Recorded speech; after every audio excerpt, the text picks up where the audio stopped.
Très chers téléspectateurs de partout où vous nous suivez, soyez le bienvenu dans votre nouveau numéro du magazine Data Market. La semaine passée, nous étions au Sénégal où nous avons reçu pour vous la doctorante de la bourse L'Oréal qui est dans un projet qui associe le diabète. Et là, notre lauréate, Koussevi Karine, a démontré qu'il fallait plus de femmes congolaises dans le domaine de la science et de la technique. Elle est à l'université de Stellenbosch, en Afrique du Sud. D'ici à Kinshasa, nous avons entretenu avec elle une émission où elle était au Sénégal pour recevoir son prix. Et d'ailleurs, elle a été surprise par la présence de la première dame, Madame Denise Nyakirou, qui est venue la soutenir, qui a été invitée à Dakar. Ce soir, nous allons parler de l'entrepreneuriat féminin. Nous allons échanger avec une entrepreneure sociale et je vais la saluer. Francine Lobo, nous vous saluons. Bonsoir.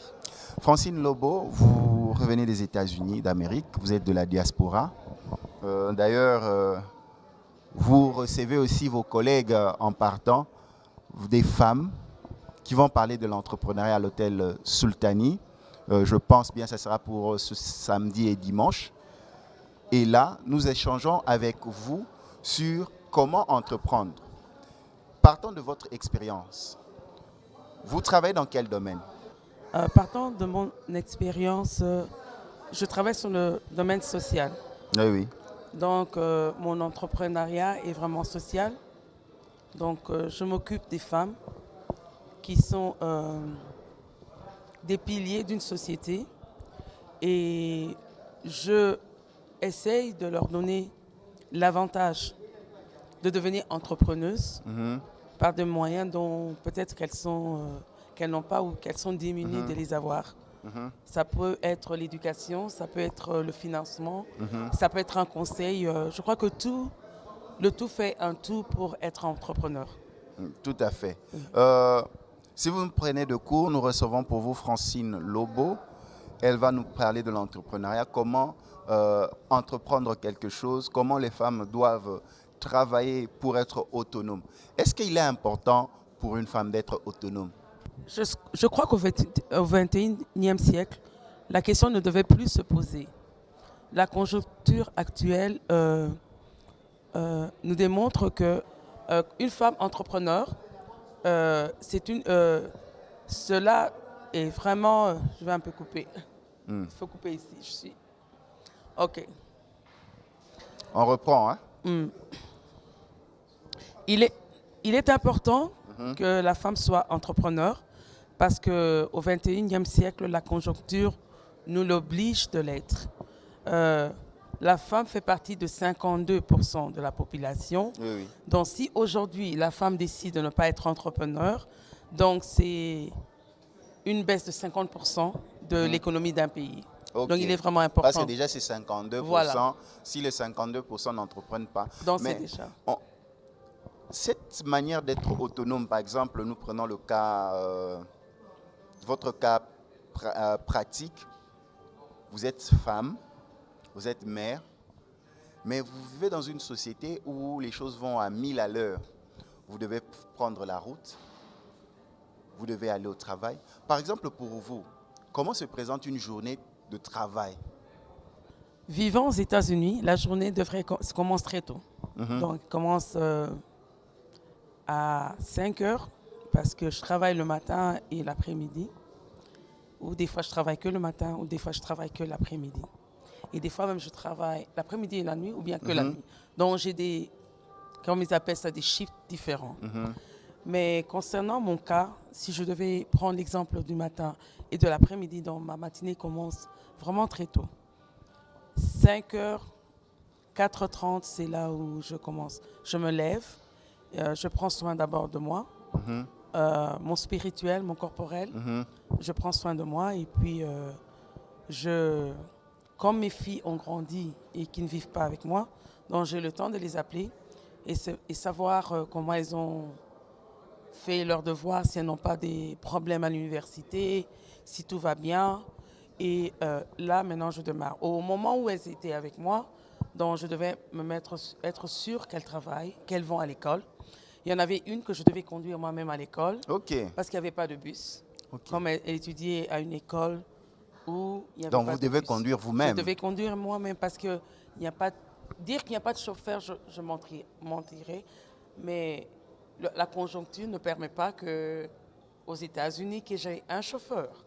Ok. Parce que c'est un budget. Un chauffeur n'est pas comme une personne négligée, mais c'est une personne qui a une famille. Donc tu devrais le payer selon les normes. Voilà, selon les normes, voilà. Je devrais le payer selon les normes. Alors, je conduis moi-même, donc je conduis l'enfant à l'école, et puis moi, je me rends au travail. Maintenant, au travail, j'organise mon travail qui termine après 8 heures, parce que le travail, c'est 8 heures. Ou c'est 12 heures, selon les contrats. Et je travaille 8 heures, et si je décide de rester encore 4 heures ou 8 heures, donc c'est moi-même qui décide. Donc je dois signer un papier que je veux rester là, selon le code et les normes du travail. Donc je reste un peu plus. Et si je dois entreprendre quelque chose ailleurs, par exemple dans mon pays, qui est mon cas, donc j'organise la journée où je ne travaille que 8 heures. Ok. C'est ce jour-là, par rapport au décalage horaire, c'est ce jour-là que je trace un programme dont je le fais normalement en 2 ou 3 temps. Donc, le premier jour, je trace le programme, qui je dois appeler et à quelle heure je dois appeler, parce que les heures diffèrent. Et après le deuxième jour, je choisis le jour où, par rapport au décalage horaire, je peux trouver les gens facilement le matin. Donc, j'organise ce temps et je les appelle. Quand il est 8h, 9h, 10h à Kinshasa, il est peut-être 2h du matin, 3h aux États-Unis. Donc, ce sera un jour où je ne travaille pas la nuit. Et c'est un jour où je suis plus à l'aise et je ne travaille pas le lendemain matin. C'est ce jour-là que j'appelle, que je fais tout mon programme de la semaine, parce que je n'ai pas le temps. Et souvent, quand je parle avec les gens, je suis sûre, je dois être sûre que j'ai tout dit. Parce que je n'ai pas le temps d'appeler après chaque jour. Parce que j'ai remarqué souvent avec l'Afrique, on aime trop parloter. On aime parler pendant 1 heure, mais on a dit que une chose pendant 5 minutes. Mais les autres 45 minutes, c'était parler. Voilà. Donc, j'essaie de chronométrer et parler, être focus à ce que je veux entendre, ce que je veux dire. Et voilà. Si vous ne prenez de cours, nous recevons pour vous Francine Lobo. Elle est résidente aux États-Unis. Elle est entrepreneur et philanthrope. Elle partage son expérience sur sa vision concernant l'entrepreneuriat et le monde du travail. Il y a une question qui me vient à l'esprit, même aux téléspectateurs. Aujourd'hui, vous quittez l'Afrique, vous quittez la RDC, vous voulez vous intégrer au monde du travail aux États-Unis, par exemple. Par où commencer? Parce que là-bas, vous êtes tous autonomes. Hein? Oui.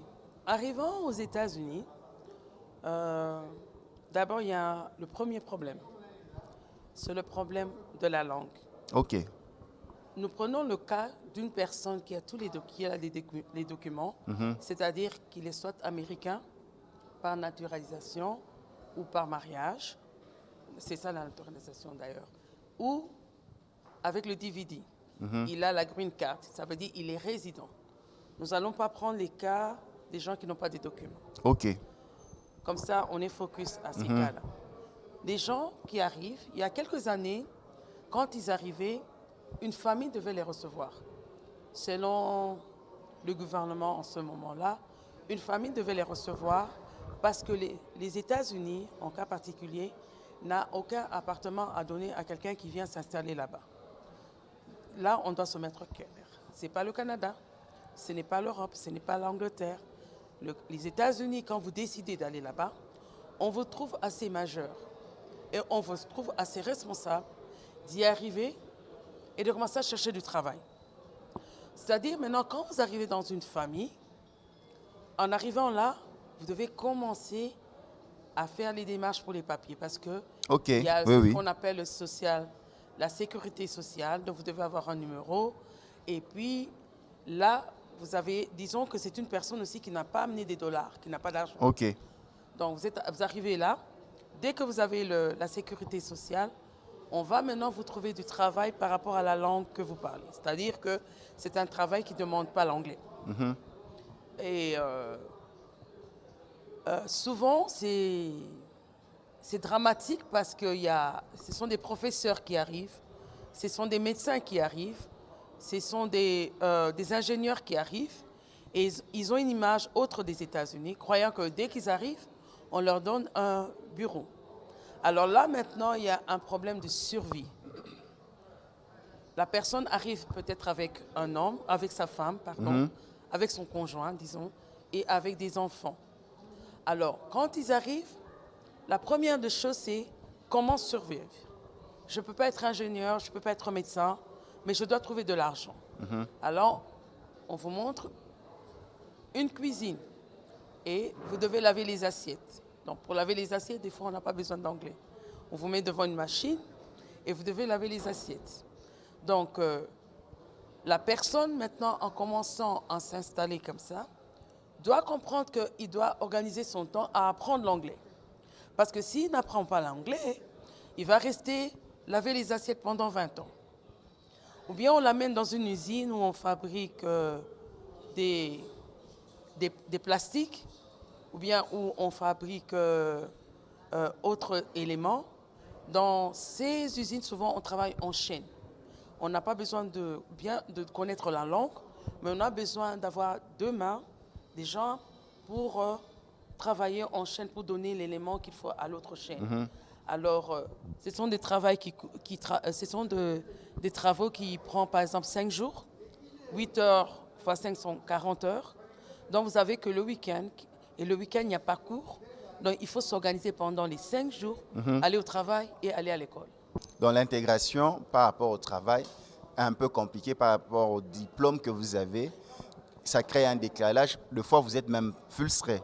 Oui, je donne mon cas particulier. J'ai travaillé pendant 5 ans au cabinet du docteur Articlo et à Sebeco, qui était avant, on appelle ça SDI, Secours Dentaire International. Okay. J'ai travaillé 5 ans en tant que dentiste. Quand je suis arrivée aux États-Unis, on m'a amenée à la cuisine. Ok. Je suis partie à la cuisine et on me dit ici, je ne devais pas laver les assiettes, mais je devais ce qu'on appelle dietary aid. Je devais aider à la cuisine. Donc, servir les plats dans une maison de retraite, prendre des plats et servir. Après, on a vu que je faisais bien mon travail. Ma patronne me dit, bon, je verrai que tu deviens cuisinière. Bon, entre-temps, je prenais pas encore les cours parce que je devais rentrer à la maison, m'occuper des 2 enfants qui avaient moins de 5 ans. Et en ce moment, mon mari devait partir au travail. Ce qui fait que je ne pouvais pas sortir parce que j'avais 2 enfants. Okay. Sinon, je devais les mettre à la crèche et tout mon argent allait partir à la crèche. Okay. Ce qui fait alors, j'apprenais l'anglais par moi-même, par des dessins animés, parce qu'il est plus facile d'apprendre l'anglais avec des dessins animés que des films. Okay. Et puis, il est plus facile de traduire le lingala, j'ai découvert, que le français en anglais. Donc, il est plus facile que tu prennes ton lingala, tu le transformes en anglais, tu vas mieux parler l'anglais, que prendre ton français, le transformer en anglais. Okay. Donc, ça, c'est une autre histoire. Tout à fait. Oui, oui. Alors maintenant, j'ai commencé à apprendre l'anglais moi-même, par les enfants, les films. Quand je restais, je mettais les dessins animés aux enfants. Et on me dit que je dois passer l'examen. L'examen de langue? Non, l'examen pour devenir cuisinière. Ok. Alors là, maintenant, j'avais un problème d'anglais. Mais ce qui est bien, il y a une loi, ce sont des normes. Quand il y a quelqu'un qui ne parle pas la langue, il doit toujours avoir un traducteur. Donc, j'ai eu une personne qui ne parlait même pas français, mais qui m'aidait à comprendre la question. À la fin, pour couper l'histoire courte, moi, j'avais réussi. Et l'américaine qui parlait l'anglais n'avait pas réussi, après avoir passé 3 fois l'examen. Okay. Ce qui fait que maintenant que je deviens cook, parce qu'il faut des normes. Donc, quand on dit que la viande de porc doit faire 20 minutes, c'est 20 minutes. 20 minutes. Mais remarquez que si je laisse 22 minutes, et ça devient dur, et comme il m'a cassé, moi, je vais Tout à fait. Donc, c'était là. Et de là, maintenant, je vais parler de moi encore, je continue. je déménage, je vais dans une autre ville. Et là-bas, là maintenant, j'essaie d'apprendre l'anglais. Mais je n'apprends plus l'anglais parce que je me suis familiarisée. Ça, c'est pas apprendre l'anglais, mais je me suis familiarisée anglais avec l'anglais English from Africa, qu'on a appris ici. Et là, maintenant, je prends mon cours pour devenir une aide-soignante. Et je réussis très bien mon examen. Et après un temps, je dis, je ne resterai pas là. Et puis, je suis devenue maintenant infirmière diplômée. Et jusqu'à aujourd'hui, je travaille comme infirmière diplômée. Très chers téléspectateurs, si vous nous prenez de cours, nous recevons pour vous Francine Lobo, qui est entrepreneur social, qui est philanthrope. Avec elle, nous parlons de l'entrepreneuriat et du monde du travail. Comment devenir autonome par le travail. Nous transposons l'approche que vous avez aux États-Unis. Aux États-Unis, tu le dis bien, il faut être autonome, on ne vous donne pas un logis, on sait que vous êtes adulte, vous pouvez travailler, ainsi de suite. Mais vous revenez ici.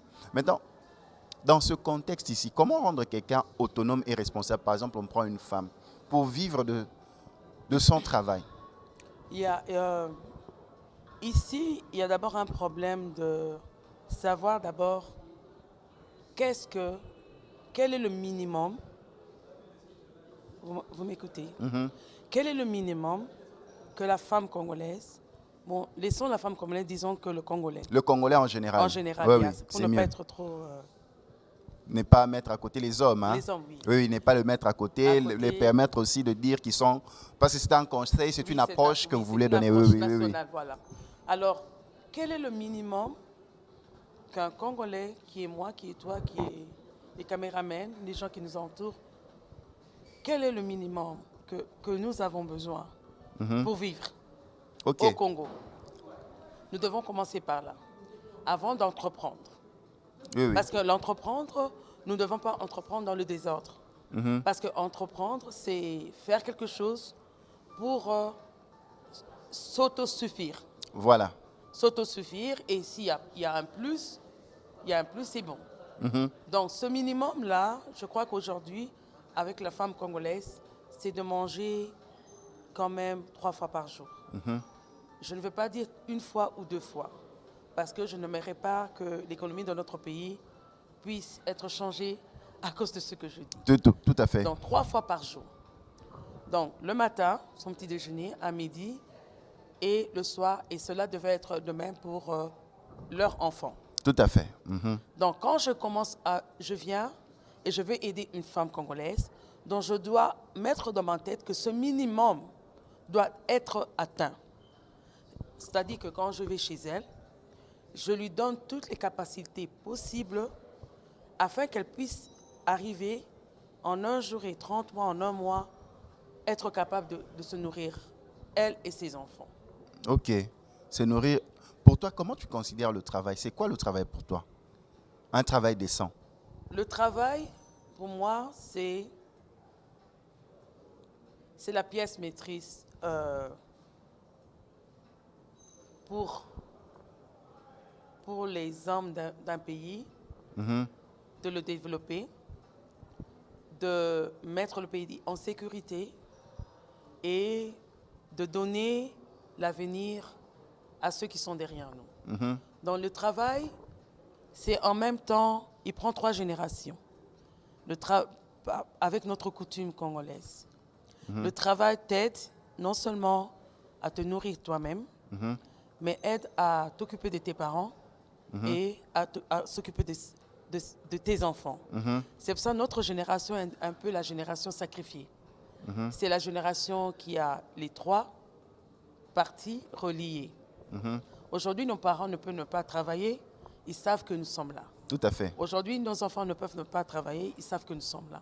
Donc, cette génération, notre génération entre 30 ans et 50, 60 ans, c'est-à-dire, je ne sais pas comment les âges, quand on demande la jeunesse au Congo, des fois on dit que ça commence à 40 ans. Oui. C'est juste pour expliquer. Mais je crois que cette génération doit être plus focus, doit être plus conscient. Tout à fait. C'est-à-dire donner tous ses atouts à 20 ans d'étudier, de ne pas fuir les études, parce que j'en vois beaucoup qui fuient les études. Ils ne doivent pas fuir les études parce qu'il y a quelque chose de grand qui les attend après ça. Non seulement pour eux, mais pour toute une génération. Donc s'ils ne vont pas à l'école pour eux, ça va, mais qu'ils aillent quand même pour leurs parents et qu'ils aillent quand même pour leurs enfants. Alors ceux qui disent parfois que non, tu leur poses la question, pourquoi tu ne fais rien, tu n'entreprends rien, et dit, je n'ai rien à faire. Est-ce que quelqu'un paraît qui est dans ton sillage quand il te dit, tu lui dis, est-ce que tu n'as rien à faire pour te prendre en charge et te répond par exemple, je ne sais pas quoi faire parce que par exemple l'État ne me donne pas la possibilité. D'abord, le Seigneur nous a tous donné un don. C'est-à-dire dire que tu n'as rien à faire, ça veut dire que tu n'as pas encore découvert ton don, tu n'as pas encore découvert ce que tu dois faire. Peut-être il pouvait s'approcher autrement, dire je ne sais pas encore quoi faire, mais pas dire que je n'ai rien à faire et tout. C'est un peu de l'irresponsabilité. À toute personne, moi je sais qu'aux États-Unis, il y a des cours pour aider les gens à comprendre ce qu'ils veulent vraiment faire. Il y a des tests. Et je crois qu'au Congo, il y a plusieurs personnes qui sont des leaders, qui ont souvent des cours de coaching, qui peuvent aider ces enfants-là à comprendre qu'est-ce qu'ils veulent faire. On va vous poser 100 questions et après avoir reçu vos réponses, on peut déterminer qu'est-ce que vraiment vous aimez dans votre vie et vous essayez de vous diriger à l'université pour ça et après dans le milieu de travail. Deux fois, quand tu donnes à quelqu'un 100 $, 50, 20 $, ah bon, kéboué. Les gens se plaignent quand on leur donne l'argent. Les gens se plaignent, l'argent ne suffit pas dans leur travail. Quel est le rapport qu'on doit avoir avec l'argent? Le rapport qu'on doit avoir avec l'argent, d'abord, l'argent doit nous aider à nous nourrir, à nous vêtir et à nous loger. Ça, ce sont les 3 minimums que l'argent peut être capable de faire à quelqu'un. Donc, en tant qu'employé, quand j'ai mes employés et que je leur donne 20 $, je ne leur donne même pas la possibilité de venir au travail parce que ce n'est même pas possible qu'ils aient un transport adéquat pour venir au travail. Donc, quand on parle de travail, on doit comprendre très rapidement combien d'argent nous devons remettre à ces personnes et combien ces personnes ont besoin. Sinon, ce n'est plus de l'entrepreneuriat, ça devient de l'esclavage. Ça devient de l'esclavage. Maintenant, le respect que nous devons nous-mêmes avoir par rapport à l'argent. La valeur, quelle est la valeur qu'on doit donner à l'argent, par exemple? Bon. Parce qu'il y a de ceux, ils gagnent moins, mais ils font plus avec ceux qui gagnent moins. Il y a ceux qui gagnent plus, mais vous ne voyez absolument rien de ce qu'il fait avec cet argent-là. Quelle est la valeur que l'on doit donner à l'argent? La valeur de l'argent, d'abord, on doit la considérer par rapport à la Bible. Comment lui-même Jésus-Christ a défini l'argent. Alors maintenant, quand on a cet argent, on ne doit pas trop s'attacher à cet argent. Quand on s'attache trop à l'argent, soit on fait mal son travail, soit alors on ne le fait pas et on essaie de trouver cet argent par d'autres moyens. OK. Donc, l'argent pour un pays devait être vulgarisé dans un pays par des émissions, par des théâtres, par des spots, pour que les gens comprennent que l'argent ne peut pas diriger quelqu'un, mais plutôt que l'argent est fait pour être utilisé aux besoins de quelqu'un. Donc, aujourd'hui, être riche, c'est bien, mais tu vas être riche entouré des pauvres ou bien tu vas essayer d'entreprendre quelque chose et amener beaucoup de jeunes, beaucoup de gens vers toi afin qu'ils puissent être comme toi. Et même en agissant comme ça, on est en train de réduire le pourcentage des crimes et le pourcentage des vols dans un pays. Pour travailler, pour entreprendre, on a besoin des collaborateurs. Oui. C'est important. On n'entreprend pas seul. On ne travaille pas seul. La place de collaborateur. Comment c'est choisir des bons collaborateurs? Comme toi, dans le domaine de la philanthropie, tu as des collaborateurs. Dans le domaine des ONG, tu as des collaborateurs. Dans le domaine de ton travail aux États-Unis, tu as des collaborateurs. Comment c'est choisir des bons collaborateurs pour essayer d'avancer? OK, d'abord, avant de choisir des bons collaborateurs, il faut choisir des collaborateurs. C'est quelque chose de rare. Donc, avant de choisir des bons collaborateurs, il faut Il faut choisir d'abord des collaborateurs collaborateurs. avant de parler des bons collaborateurs. Pourquoi je le dis? Parce qu'il y a beaucoup de gens qui veulent travailler seuls, qui ne veulent pas travailler avec des collaborateurs. Donc, dans tout ce qu'on entreprend, on doit toujours chercher des collaborateurs, des gens avec qui on partage la vision, on partage l'idée, pour que le travail soit continu. Très simple. Quand un enfant veut naître, il y a 2 collaborateurs. Quand l'enfant naît, il y a le docteur et il y a les infirmiers. Il y a toujours des gens autour de soi.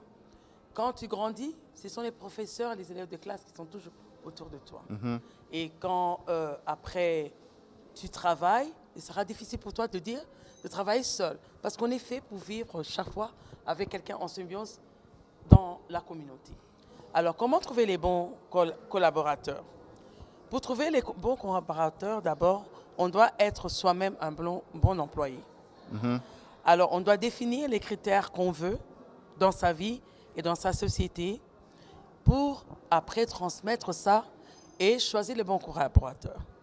Donc, si je veux que les gens viennent à temps, moi-même, je dois venir à temps. Je ne vais pas rester à la maison. Prêchez par l'exemple.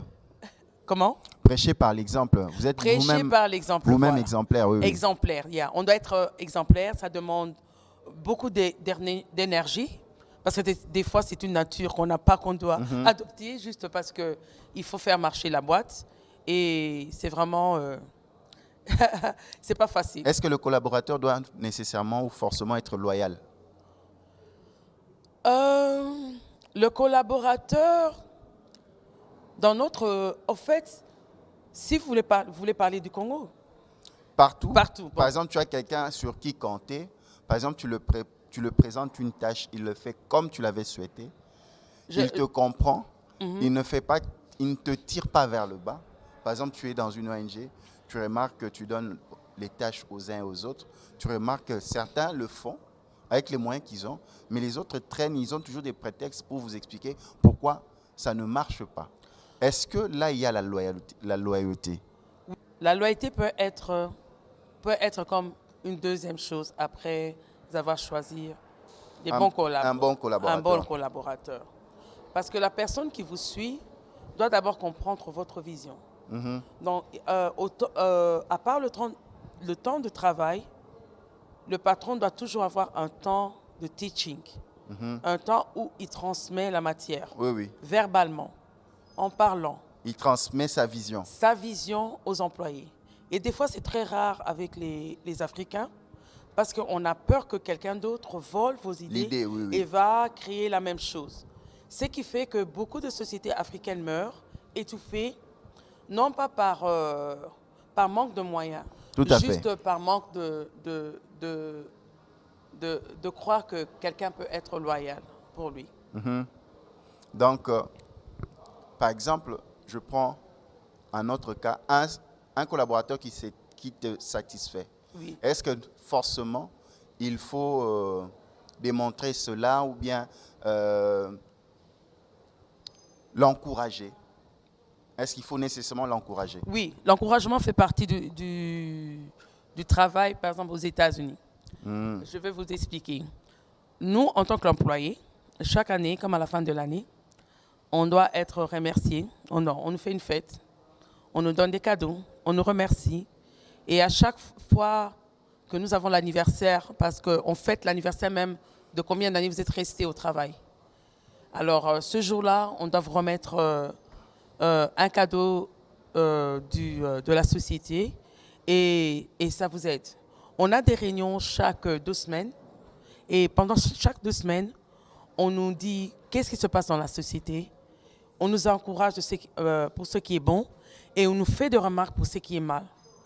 Et quand on rentre au travail après cela, on essaie toujours d'améliorer. Les lois changent, les lois de travail changent, la façon de travailler change, le nombre de... Si vous travaillez par exemple comme dans un hôpital, le nombre de malades et patients change, diminue ou augmente. Alors, si vous faites l'erreur de mal travailler, le jour qu'on doit remettre quelqu'un à la maison, parce que ça arrive, c'est celui qui travaille mal qu'on va ramener à la maison, pas celui qui travaille bien. Donc, être loyal, être un bon employé, c'est quelque chose de positif et d'encourageant pour chacun de nous. Est-ce que l'échec aussi enseigne? L'échec enseigne beaucoup. L'échec enseigne parce que l'échec vous aide à ne pas répéter la même chose après. Donc, l'échec, pour moi, c'est quelque chose d'avantageux. Donc, il est toujours préférable de marcher avec peur que de ne pas marcher et de rester avec sa peur. Est-ce qu'on doit avoir honte d'avoir échoué? J'ai essayé, par exemple, de vendre des braises, j'ai échoué. J'ai essayé d'aller à Dubaï pour aller acheter de la marchandise, ça n'a pas marché. Est-ce qu'on doit avoir honte de cela pour partager aux autres? On ne doit pas avoir honte, mais on doit, quand on est novice, quand on vient de commencer, qu'on n'utilise pas tout l'argent, par exemple pour aller à Dubaï ou bien pour aller... Parce qu'on ne sait pas si on va réussir ou bien on va échouer. Ça, donc, c'est un conseil que je donne gratuit aux gens. On prend peut-être 50% de ce qu'on a, de son capital, qu'on appelle capital. On va et on essaye. Si ça marche, alors là, on peut prendre encore un 25% qu'on ajoute au capital qui fait 75% et on peut aller. Et quand on est stable dans ce qu'on fait, alors on peut y aller. Mais maintenant, supposons qu'on a échoué.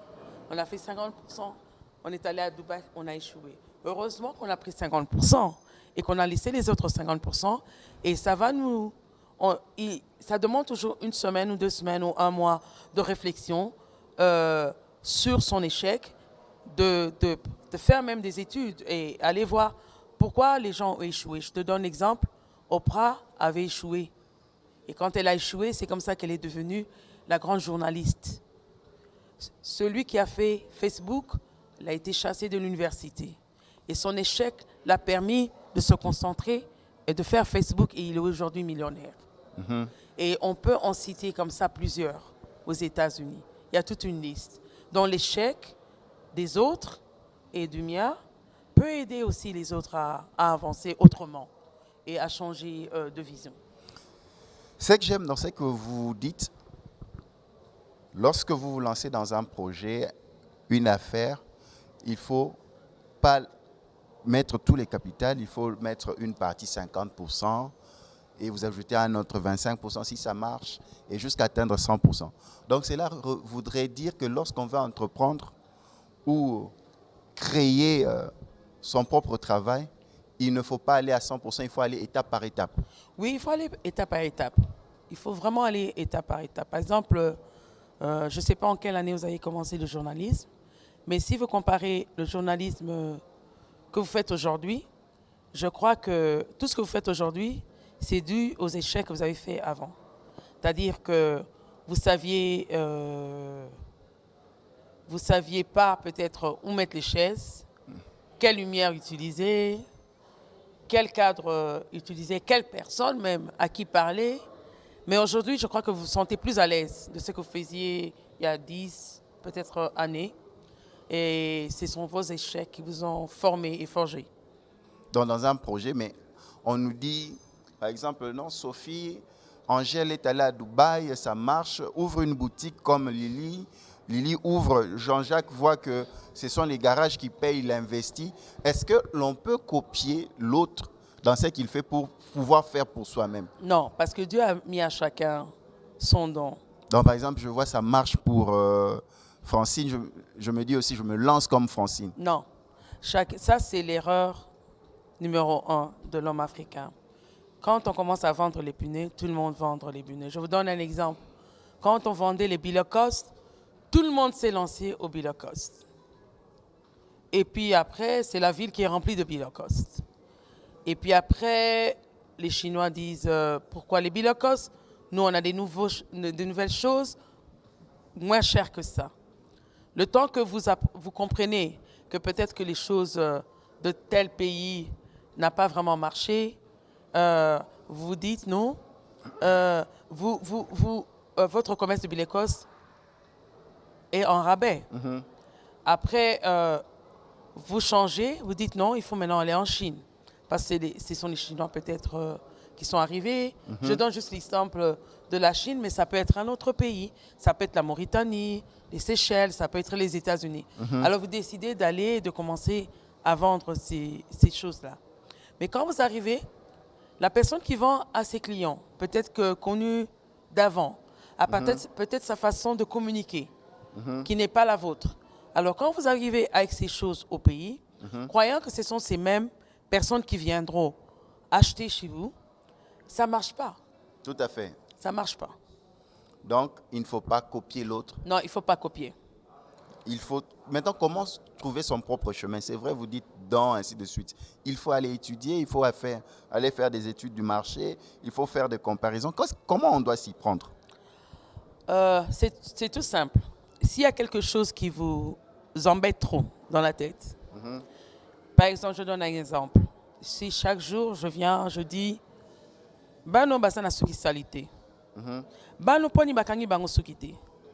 Tikana kanga bango, c'est déjà, il faut exploiter ces dons. C'est-à-dire que vous ne supportez pas de voir les têtes mal coiffées. Ça veut dire que vous avez quelque chose en vous qui vous amène dans la coiffure. Donc, à chaque fois que vous voyez quelque chose qui vous embête, par exemple, je dis que Bati Mesa Mabe, fleur, il fallait il fallait pas ils à awa. Il faut penser que dans vous, il y a soit un don de décoration ou soit un don d'architecture ou décoration intérieure, quelque chose comme ça. Donc, tout ce qui vous embête à l'intérieur de vous, c'est ça. Il ne faut pas négliger. C'est le début d'un don ou d'un business que vous pouvez déjà faire. Par exemple, pour ceux qui se plaignent qui n'ont pas de fonds pour commencer, pour entreprendre, qu'est-ce que vous répondez à ça? Je crois qu'on devrait avoir plus de communication. Parce que quand je suis partie aux États-Unis, j'ai vu un groupe de personnes qui disent qu'eux, ils sont venus parce qu'eux, ils donnent des fonds. Ça veut dire qu'il y a quelque part... business angels. Non, je ne sais pas comment on les appelle, c'est quelque chose de l'État. Je ne me rappelle plus de comment on les appelle. Mais ce sont des gens qui donnent des fonds. Par exemple, des micro-financements ou des financements assez moyens pour essayer de booster quelque chose. Mais le plus grand regret, c'est que quand il y a les décisions prises pour capitaliser une ville ou capitaliser des budgets ou financer certains projets, sont pris par les hommes. Comme c'est pris par les hommes, souvent les femmes sont pas mis en compte. Vous m'excusez pour ça. Alors, quand les femmes, la plupart du temps, quand les femmes vont dans les banques, les femmes ne reçoivent pas l'argent comme si c'était un homme qui allait chercher de l'argent. Et ça, c'est pas seulement au Congo, c'est dans plusieurs pays du monde. Mais c'est plus la femme qui entreprend. On dit que la femme, sur le plan financier, elle est plus solvable, elle paye ses dettes facilement. Voilà, ce sont ce qu'on appelle aujourd'hui les startups. Les startups, donc c'est le début d'un business. Je vous donne l'exemple de Serena qui est aux États-Unis, la grande tennis qui est champion du monde plusieurs fois. Serena, elle a maintenant mis son argent, elle a mis dans une banque, elle a mis ça comme un capital pour aider toutes les femmes qui n'ont pas de moyens pour faire un start-up. Ceux qui veulent commencer un business de salon, celles qui veulent commencer un business dans une cuisine, celles qui veulent commencer un business... Tu l'as fait ça comme ça, donc... Oui, si tu as un bon projet et tu vas... Oui, vous donnez les projets. D'ailleurs, moi, quand je rentre, je vais écrire aussi mon projet. Je vais le présenter à Serena. C'est comme ça que ça se passe. Donc, vous déposez et on vous finance. Oui, on vous donne des cours parce que ce que j'aime dans les projets aux États-Unis, je crois ici aussi, ça devrait être, on vous donne des cours. On vous aide à ne pas échouer. On vous montre comment les autres ont commencé, ont échoué et on vous aide. Comme il y a une grande compagnie que je vais mettre entre parenthèses, qui s'appelle Mary Kay. Cette compagnie, c'est une femme qui l'a créée. Elle l'a créée pour les femmes mères qui restent à la maison, qui ne peuvent pas aller au travail. Et quand elle a créé sa société, c'était pour aider les femmes à aller de maison en maison quand elle a le temps et vendre des produits de maquillage. Et aujourd'hui, c'est une très grande société aux États-Unis. Alors, quand vous faites partie de cette société, vous payez que $100. Et avec les $100, donc on a tout diminué pour la femme. Avec les $100, vous avez l'Internet gratuit à votre nom. Vous avez le package, on vous donne le paquet pour le commencement du travail et on vous donne des cours. Et donc, avec $100 qui est un argent que le minimum des Américaines peuvent avoir, OK. elles peuvent commencer ce commerce-là. Et je crois que c'est quelque chose qu'on peut adopter dans notre pays pour faire avancer les choses aussi. Très bien dit. Nous recevons pour vous Francine Lobo, qui est entrepreneur social, philanthrope et employée aussi, avec elle nous échangeons sur cette vision de l'entrepreneuriat et du monde du travail. Maintenant, nous allons auprès de ceux qui ont assez de moyens, qui ont de l'argent. Est-ce que quand tu disposes d'assez de moyens suffisants pour faire vivre ta famille, faire marcher ton entreprise, ainsi de suite, est-ce que tu peux aussi penser à ta communauté, aider ta communauté à se développer? Oui, je crois qu'il faut absolument aider sa communauté. Peut-être pas proche ou voisine, mais peut-être à côté, parce que souvent quand on a assez de moyens, on vit aussi avec des gens qui ont assez de moyens, mais on peut regarder peut-être, ou bien choisir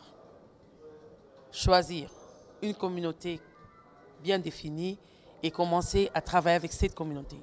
On ne peut pas seulement choisir, par exemple, j'habite Bandal, je vais justement aider les gens de Bandal. Sinon, on trouvera 100 personnes de Bandal qui veulent aider les gens de Bandal et finalement, ils feront la même chose. Et puis, c'est pour ça que les choses, des fois, n'avancent pas. On peut prendre comme Grigini, ça peut être Lemba, ça peut être pas seulement Bandal, pour le dire.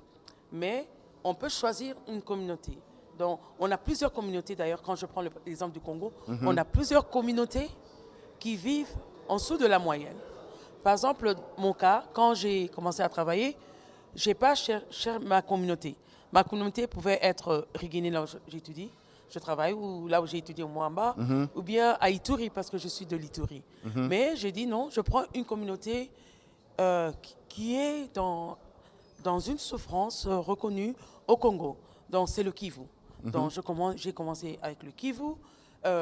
J'aimerais aussi aller, par exemple, au Kasaï, mais je n'ai pas encore trouvé quelqu'un qui va m'introduire au Kasaï. Donc, je suis en train de chercher un moyen de m'introduire aussi au Kasaï, parce qu'il y a plusieurs problèmes aussi. Alors là, j'ai travaillé avec une communauté. Alors, mon style de vision, c'est une vision spirale. Donc, je m'explique. C'est-à-dire que je travaille avec une communauté que je la nomme centrale et je la transforme et j'aide cette communauté à transformer les choses autour d'elle. Tout à fait. Et plus elle transforme autour d'elle, et ça fait comme un spirale et à la fin, c'est tout le monde qui va évoluer, quoi.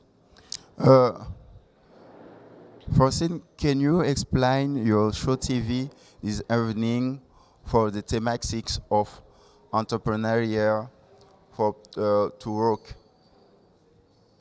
for the population of USA? Yeah, I am. My name is Francine. I'm working in America.